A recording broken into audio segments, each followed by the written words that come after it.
Metong pumurin pong ngening representative na rin ay peace ng mabuhilog Pilipinas. Nung baluye po Commissioner Adama, ya po author na ning infralo, kaya beke po ngeni. Metong yamong po ipupush me is peace advocate ke po. Kasi po, ala pong sa lese, number 1 kareng ay peace. Nung ala pong peace.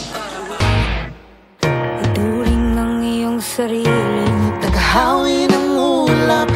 So yung dadaanan po niya, gagawin na nating malawak na daan para lahat kayo magkaroon ng magandang daan. Makakapasok po lahat ng investor na gusto ninyong hikayatin.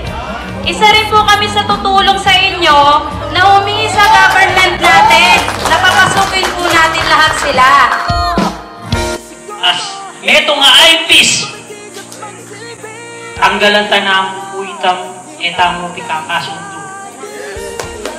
Number 1 po, isa puso tamo, nakita mo, netong kaltamo mo. At kailangan tamo po pumabiye pante-pante.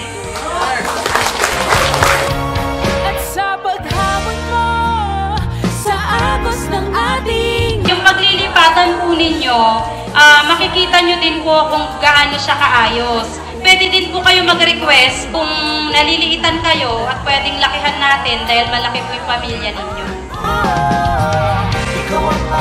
Kayong mabahala na mawawala yung karapatan ninyo. Kasi kami sa BGC Land, ibibigay namin ang tamang sukat ng lupa nyo. harapin mo, magiting ang bagong awitin. Ikaw, liwanag sa dilim. Dapat matagal na tayong maginhawa, tayong mga katutubo. Kaso, yan nga, pagdating ng mga investor, ang daming problema natin.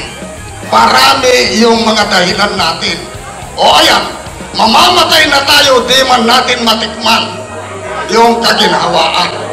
Pero kung matuloy ang project na ito, kung matuloy ang project na ito, hindi lang tayo pati salid lahi makikinabang. Liwanag sa dilim.